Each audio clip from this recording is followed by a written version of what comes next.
Now, this same chief economist went on to Neil Cavuto's show, right? Which is on Fox Business, a business network, right?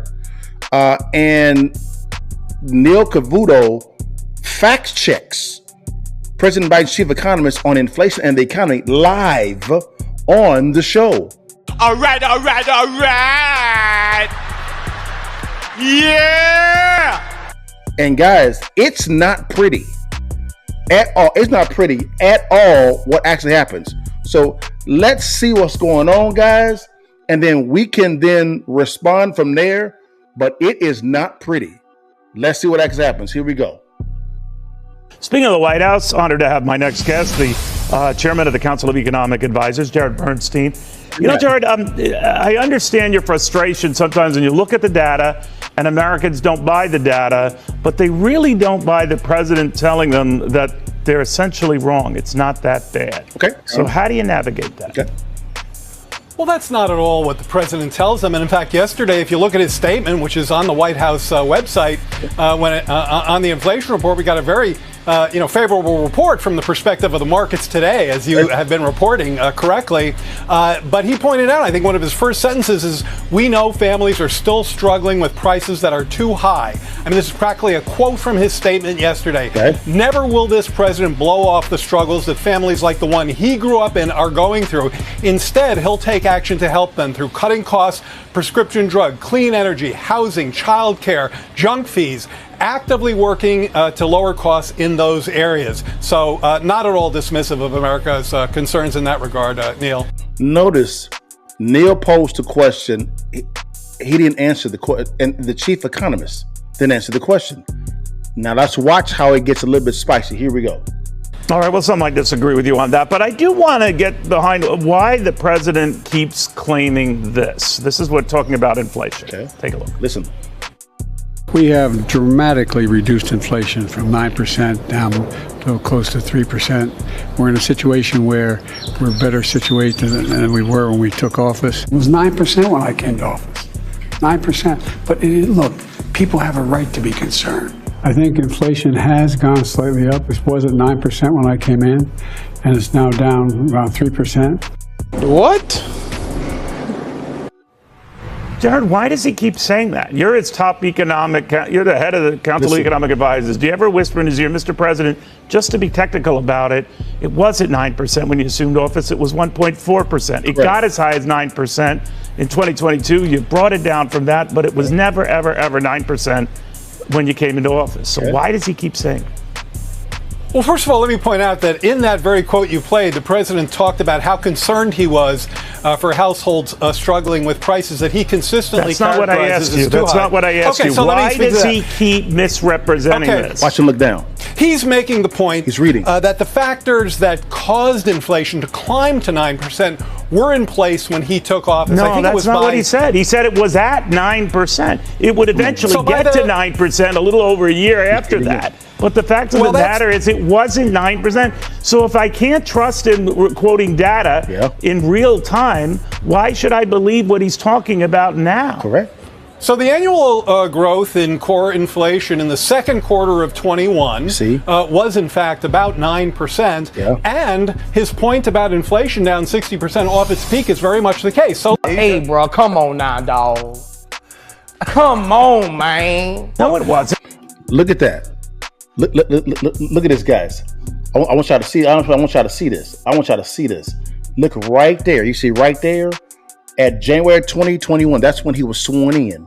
The inflation rate when it was being factored every 24 months, and not when they changed into 2022 to every 12 months, which makes it a flat line. Anyways, it is 1.4%. So President Trump gave him an economy of 1.4%.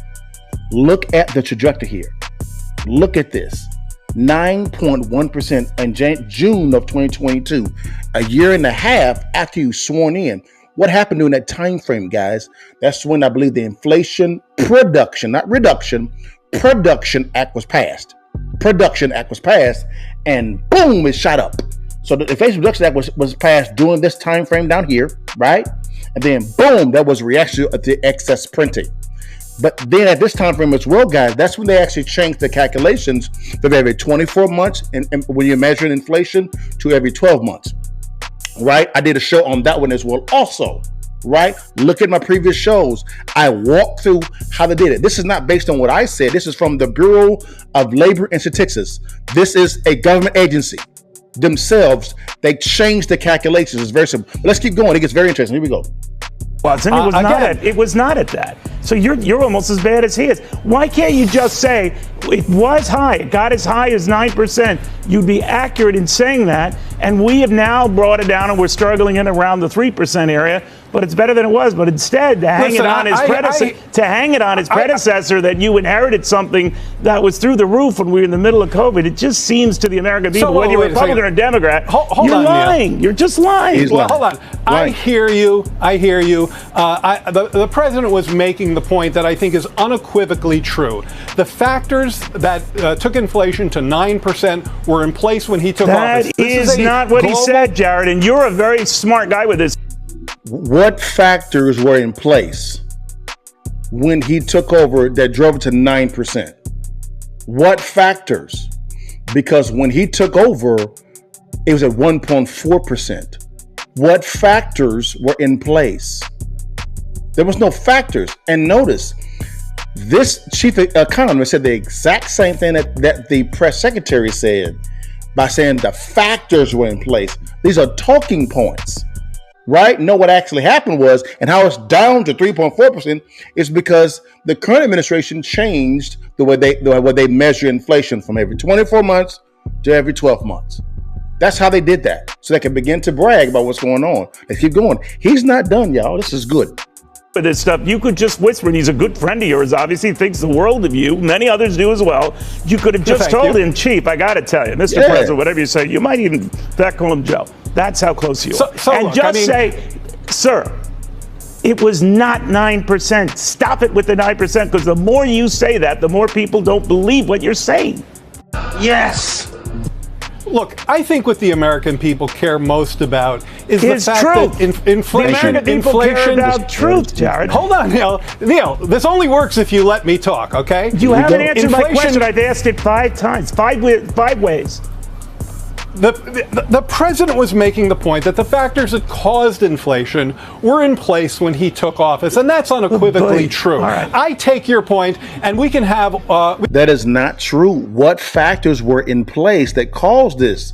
Why can't they just say our printing caused this? That was the factor you're talking about. It wasn't, was it in place, that something was in place. The factor of you actually passing the Inflation Reduction Act, right? That is what caused this. More excessive printing is what caused this. Let's stop the game. Let's just tell the truth. That's it. It's all good, baby. Hey, we thought that this is going to work. It didn't work at all, guys. We're trying to make a pivot so we can actually get it under control. Okay, cool. Gotcha. No problem. Let's get it in. Understood. Why are you blaming it on your predecessor?